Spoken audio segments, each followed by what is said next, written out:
Saudara, ketika Pak Jokowi mengambil cuti untuk Pilpres di bulan Juli tahun 2014, ketika itu Ahok menjadi PLT gubernur, pelaksana tugas gubernur. Di saat itulah Ahok membuat SK nomor 67 tahun 2014, saudara. Bunyi SK-nya, menjual hewan kurban tidak boleh di tempat-tempat umum. Yang kedua, menyembelih hewan kurban tidak boleh di halaman masjid, di halaman sekolah, di halaman kantor pemerintah, atau di fasilitas umum lainnya. Yang ketiga, ada tuntunan bagi mereka yang ingin motong hewan kurban, silakan beli di RPH Pejagalan di Cakung, potong saja di sana. Saudara, Anda perlu tahu bahwa dalam Konstitusi Republik Indonesia pasal 29 ayat 2, setiap warga negara dijamin menjalankan ibadah sesuai dengan keyakinannya masing-masing. Kurban itu ibadahnya umat Islam. Kurban itu syariatnya umat Islam, dilindungi oleh Undang-Undang Dasar untuk dilaksanakan sesuai dengan keyakinannya. Sudah ratusan tahun umat Islam punya keyakinan untuk menyembelih hewan kurban setelah mereka melaksanakan sholat Id. Karena mencontoh nabinya, Nabi sholat Idul Adha di lapangan terbuka, setelah sholat Nabi sembelih hewan kurbannya di lapangan terbuka, di tempat umum, saudara. Ini bagian agama, ini bagian ibadah. Ini bagian syiar Islam yang dilindungi oleh Undang-Undang Dasar 1945. Kalau Ahok membuat peraturan semacam itu, berarti SK-nya bertentangan dengan konstitusi, saudara. Kami sudah sampaikan ke DPRD, Ahok sudah melanggar konstitusi. Kenapa kau tidak menggunakan hak interpelasi? Harus diseret, harus ditanyakan, kenapa kau langgar itu konstitusi? Nggak sampai di situ, saudara. Ahok menggusur 2 masjid tua di Jakarta. Satu di Taman Ismail Marzuki, satu lagi di Jatinegara. Tidak ada ganti badal wakaf sampai saat ini, saudara. Digusur. Ribuan umat Islam yang sholat Jumat di sana. Setiap Jumatnya belum 5 waktunya, saudara. Lah kok dibiarkan? Lah kan masjid ini kan urusan agama. Ini urusan syiar, saudara. Yang dilindungi oleh ideologi kita, ketuhanan yang Maha Esa. Ahok melanggar konstitusi, melanggar landasan ideologi Indonesia Pancasila, dan melanggar landasan konstitusi Indonesia Undang-Undang Dasar 1945. Nggak sampai di situ, saudara. Begitu Ahok mengambil jabatan tersebut, saudara, seluruh bantuan buat masjid, buat majelis taklim, buat madrasah dihapus. Loh, sebelum ini semua madrasah di Jakarta dapat, saudara, bantuan resmi dari pemerintah daerah, dihapus. Enggak sampai di situ, saudara. Jamaah haji Jakarta, saudara, setiap tahun dapat jatah makan dari APBD DKI sudah puluhan tahun. Jadi jamaah haji Jakarta khusus diberikan makan setiap hari di Mekah, di Madinah, sampai usai ibadah haji. Baru tahun ini dihapuskan oleh Ahok, saudara. Artinya, saudara, di sini kalau bicara hukum agama, memang dia bukan muslim. Kalau bicara konstitusi, sudah dilanggar. Kalau kita bicara kearifan lokal, dia langgar kearifan masyarakat Betawi, saudara. Korban itu bukan hanya sekedar syiar ibadah, itu sudah menjadi tradisional daripada masyarakat Betawi selama berabad-abad, saudara. Nggak sampai di situ, saudara. Jadi Anda perlu tahu pelanggaran-pelanggaran yang dilakukan oleh Ahok. Undang-Undang nomor 32 tahun 2000, saudara. Undang-Undang nomor 32 tahun 2014, saudara. Di sana disebutkan gubernur dan wakil gubernur wajib menjaga stabilitas politik yang mencakup keamanan dan kenyamanan warganya, serta wajib menjunjung tinggi norma-norma agama dan nilai-nilai budaya. Ini ada dalam Undang-Undang nomor 32 tahun 2014 tentang pemerintahan daerah. Nah, sekarang Ahok begitu dia keluarkan SK, masuk hari raya kurban, pedagang penabang menjual hewan kurban, Satpol PP turun karena ikut putusan Ahok, saudara. Yang mengeluarkan SK gubernur, Akhirnya apa yang terjadi? Bentrok yang menelan korban.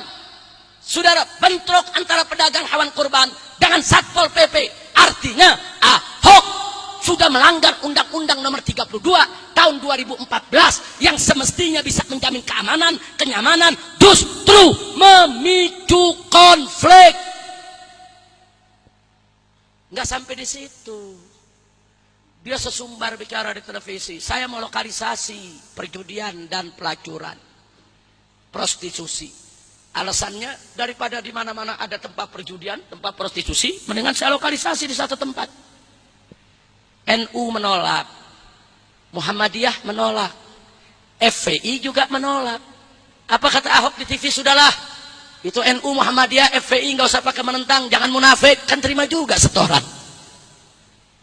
Kurang ajar ini manusia, saudara. Udah kafir, udah mau jadi gubernur di Jakarta, menghina ormas Islam.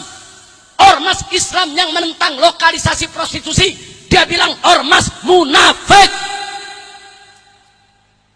Ini yang kami tidak bisa biarkan, saudara. Nah, karena itu, berdasarkan itu tadi, kami datang ke DPRD, kami sampaikan. Dan kami konsultasi kepada DPRD, coba ajarkan kami bagaimana melengsarkan Ahok secara konstitusional. Kami ini berjuang konstitusional. Kalau kami tidak konstitusional, gampang, saudara. Saya kerahkan 10.000 laskar, serbu kantor balai kota, kami bakar, selesai. Itu namanya inkonstitusional, anarkis, saudara. Bukan itu yang kami kerjakan. Sudah 2 bulan kami demo di DPRD, nggak pernah ada ribut. Kami datang, kami dialog. DPRD memberikan jalan konstitusional. Oh, kata DPRD, kalau memang penolakan itu sudah makin meluas dari masyarakat Jakarta, maka kami bisa menggunakan hak interpelasi. Dan kalau jawaban Ahok tidak memuaskan, kami akan gunakan hak angket. Kami akan tanya masyarakat Jakarta dengan angket. Setujukah Ahok itu dilengsarkan? Dan kalau masyarakat Jakarta lebih dari 1 juta orang sudah setuju, kami bisa ajukan ke Kementerian Dalam Negeri untuk pemberhentian Ahok. Itu yang mereka sampaikan ke kita. Besoknya kami datang ke Kementerian Dalam Negeri, kami tanya, betul gak yang diterangkan oleh DPRD? Kami ikuti dalam konstitusi. Apa kata Kementerian Dalam Negeri? Betul.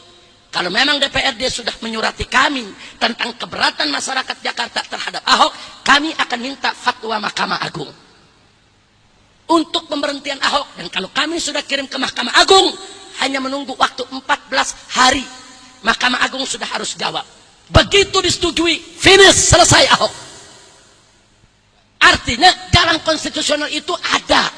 Kami ingin melengsarkan Ahok, bukan lagi mimpi, bukan lagi menghayal. Kami sedang berjuang secara konstitusional. Nah, tapi ada pihak-pihak yang gak suka, marah. Karena kami ingin melengsarkan Ahok, marah. Akhirnya mereka mencoba cari cara bagaimana isu yang diangkat FPI ini berubah. Jadi isu pelengsaran Ahok menjadi isu FPI anarkis, saudara. Caranya pancing saja FPI. Bagaimana cara mancingnya? Mari kita lihat, saudara. Anak-anak kami pada tanggal 3 Oktober 2014, hari Jumat, usai sholat Jumat, mereka berangkat dari markas FPI, dikawal oleh polisi. Ada patwal di depan, ada banyak motor-motor trail polisi yang mengawal. Surat yang kami kirim ke Polda Metro Jaya, kami akan demo di depan balai kota, kantornya Ahok. Tapi memang untuk menuju ke sana harus lewat Kebon Siri karena satu arah. Kalau lewat Kebon Siri pasti lewati gedung DPRD, saudara. Kami nggak mau demo di DPRD, udah selesai. Kami udah datang ke DPRD, DPRD udah terima kami dengan baik. Kami sudah dialog, bahkan mereka berjanji untuk memproses tuntutan kami, saudara. Selesai. Nggak ada alasan kami mengamuk ke DPRD, saudara. Dengan DPRD kita sudah selesai, sudah dialog hangat. Kita diberikan jalan, mereka terima, saudara, dengan luar biasa. Bahkan sebagian besar anggota DPRD mendukung untuk pelengsaran Ahok. Udah nggak ada masalah, saudara. Maka itu kami nggak mau demo lagi ke DPRD, kami ingin demo ke balai kota. Begitu kami berangkat, anak-anak kami, saudara, dikawal oleh polisi, sampai depan gedung DPRD, patwalnya berhenti. Motor-motor trail polisinya berhenti. Begitu berhenti, ada petugas yang menghampiri, mengatakan sudahlah demonya di sini saja. Korlap bilang nggak bisa, kita izinnya di balai kota. Nggak, di sini aja sama. Kemudian laskar yang naik motor, coba kalian pinggir parkir aja di sini. Silakan orasi. Ini sudah melanggar SOP. Polisi nggak boleh langgar SOP, saudara. Kalau izinnya di balai kota, nggak boleh mereka berhentikan di DPRD.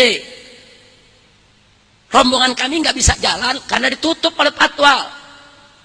Nah, jadi polisi mesti jujur. Siapa yang nyuruh kami berhenti di sana, saudara? Itu satu. Kedua, begitu berhenti orasi dimulai, ada yang lebih menarik lagi. Pintu gerbang DPRD dibuka oleh polisi, saudara. Ini melanggar SOP. Saya 15 tahun pengalaman demo. Kalau saya sudah demo di lapangan, gedung yang kami tuju, belum saya sampai, pintu gerbang udah ditutup sama polisi, saudara. Nah, kemudian ada lapisan, satu lapis polisi menjaga. Kalau yang demonya lebih banyak, 2 lapis. Kalau yang demonya lebih banyak lagi, ditambah dengan pagar kawat, saudara. Itu SOP, standar operasional pengamanan itu, saudara. Prosedur, nggak boleh dilanggar. Nah, ini kenapa kok dibuka? Sudah gitu polisinya duduk di taman 30 meter di dalam pagar, saudara. Ada apa? Kalau bahasa saya, ini perangkap tikus, saudara. Kami dulu 10 tahun yang lalu pernah mengalami hal seperti ini. Ini perangkap tikus. Andai kata ketika itu saya ada di lapangan, saya akan tarik semua pasukan, saudara. Ini perangkap tikus. Supaya laskar masuk, gebuk. Dan akhirnya itu yang terjadi, saudara. Ada lagi yang ketiga yang menarik. Di posisi lapangan terjadi keributan antara FPI dengan polisi. Seluruh CCTV merek milik DPRD mati, saudara. Di dalam nggak ada yang mati, di luar mati semuanya. Kenapa? Ada sabotase, ada gerakan supaya nggak kelihatan siapa yang nimpuk pertama, saudara. Kalau CCTV itu ada, kelihatan jelas. Oh, di sini nimpuk, di sana nimpuk, tinggal diambil filmnya, saudara. Dari sini jam berapa, menit ke berapa, detik ke berapa nimpuknya. Dari sana jam berapa, menit ke berapa, detik ke berapa nimpuknya. Dari situ akan terlihat siapa yang memulai menimpuk, saudara. CCTV hilang. Ada apa? Nah, makanya kemarin kami ke DPRD, kami minta bentuk pansus. Kami tidak ingin nuduh polisi, tapi bentuk pansus tolong diperiksa. Kalau FPI DKI Jakarta yang salah, saya bekukan FPI Jakarta. Tapi kalau Polda yang salah standar operasionalnya, Kapolda harus dicopot dari jabatannya. Dan saya minta DPRD umumkan ke publik, karena FPI sudah dirugikan. Berita-berita yang menyudutkan tanpa mengetahui hakikatnya. Dan permintaan kami dikabulkan oleh DPRD. DPRD sudah membentuk pansus, dan saat ini pansus sedang bekerja, saudara. Jadi yang kami upayakan konstitusional. Saya sudah ingatkan Kapolda dan Kapolri, jangan mancing-mancing kami inkonstitusional. Kalau Anda pancing terus, besok balai kota kami bakar betulan. Nah, kita nggak mau ngebakar. Kalau dituduh ngebakar, ya besok kita bakar betulan. Jangan, kami nggak mau anarkis, kami nggak mau inkonstitusional. Kami tuntut menyelesaikan Ahok dengan cara-cara konstitusional. Maka itu hargai langkah kami, hormati langkah kami, jangan coba-coba memancing-mancing kami. Maka itu saya minta kemarin kepada DPRD, tolong diperiksa apakah sikap polisi sedemikian rupa pada tanggal 3 Oktober itu merupakan pesanan Ahok supaya pendemo tidak sampai ke kantornya. Cukup dibuat ribut saja di DPRD. Atau ini pesanan siapa? Partai politik yang mana yang memesankan ini? Kami minta DPRD untuk meneliti itu semua, saudara. Nah, ini sengaja saya sampaikan bahwa artinya bahwa kami ketika itu, saudara, mencoba dengan cara konstitusional. Tapi begitulah laskar. Kelemahan laskar FPI, kalau dipancing, kailnya ditelen sama yang mancing-mancingnya. Ini kelemahannya nih. Kan mestinya kalau dipancing jangan terpancing. Enggak, kalau dipancing dia telan, saudara. Nah, akhirnya mudah terjebak. Nah, inilah yang terjadi. Tapi enggak apa-apa, enggak. Oh, FPI laskarnya ada 20 orang ditangkap. Enggak apa-apa. Kami nggak pening dengan 20 orang, stok masih banyak. Artinya kalau besok masih kurang mau ditangkap, stok masih banyak, kami nggak bakal berhenti. Kami akan berjuang secara konstitusional untuk melengsarkan Ahok dari jabatan wakil gubernur, apalagi dari jabatan gubernur. Tolong didoakan. Nah, mudah-mudahan upaya ini diberkahi oleh Allah, diberikan kemenangan oleh Allah Subhanahu wa taala. Bi mu'jizatil Fatihah wa syarafiha wa karamatiha bi sirril Fatihah.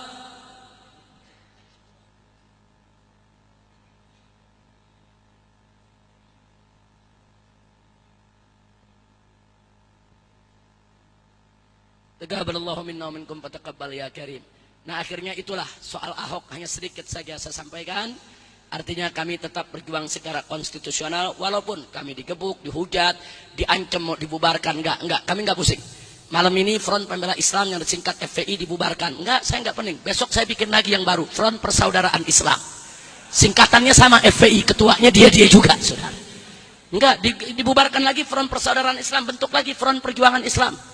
Bentuk lagi Front Pejuang Islam, bentuk lagi Front Pecinta Islam. Banyak jalan menuju Mekah, Saudara. Nah, jadi kami enggak pusing dengan itu semua. Yang penting adalah bagaimana kita mencari ridha Allah. Yuk kita berjuang, ikhlaskan niat dan bulatkan tekad. Semoga Allah memberkahi kita semua. Itu saja yang bisa saya sampaikan. Mudah-mudahan manfaat untuk kita semua. Dan saya mohon maaf atas segala kekurangan, kekhilafan dan kesalahannya. Akhirnya hadani Allah wa iyyakum ila siratal mustaqim.